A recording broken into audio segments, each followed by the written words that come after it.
we have Christy. So, Christy, on your mark, get set, go. Good afternoon. I want to talk about why feeding forward is more important than feedback. We've all talked about, or we all know what feedback is, and we give it daily. Assignments, assessments, observations, student work. And feedback tells the students what they did right and what they did wrong after the learning is already happening. So thinking about the idea of feeding forward, where we give that feedback or shifts our focus from correcting the past to guiding in the future. Instead of asking, what did you do wrong? We ask, what's that next step? And that shift happens, and that shift matters because learning doesn't happen at the end of the task. Learning happens during that process. When feedback only comes after the work is finished, students often see it as judgment. That grade is final. The opportunity to apply the learning is gone. Feedback can feel like closure rather than growth.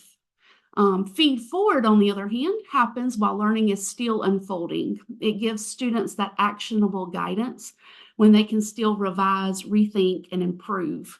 It answers the questions students are silently asking, most of them, what can I do next to get better?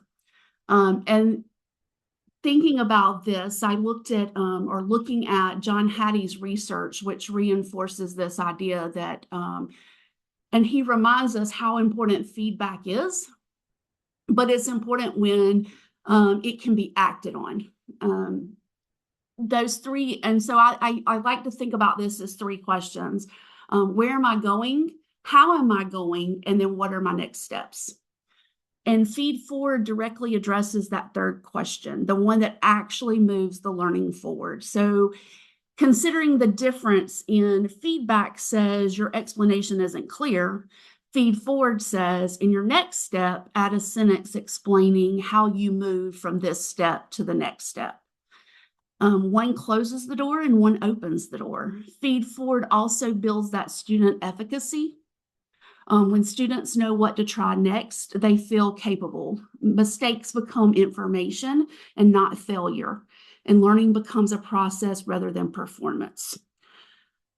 So as you are thinking about how to move from one to the other, ask yourself, what guidance can I give right now that will help this kid move forward? And can I do that before the learning happens or before the grade is given versus being finite when it comes to just giving that feedback? Because when we move from that evaluating learning to advancing learning, we don't just improve student work, we improve student success as well.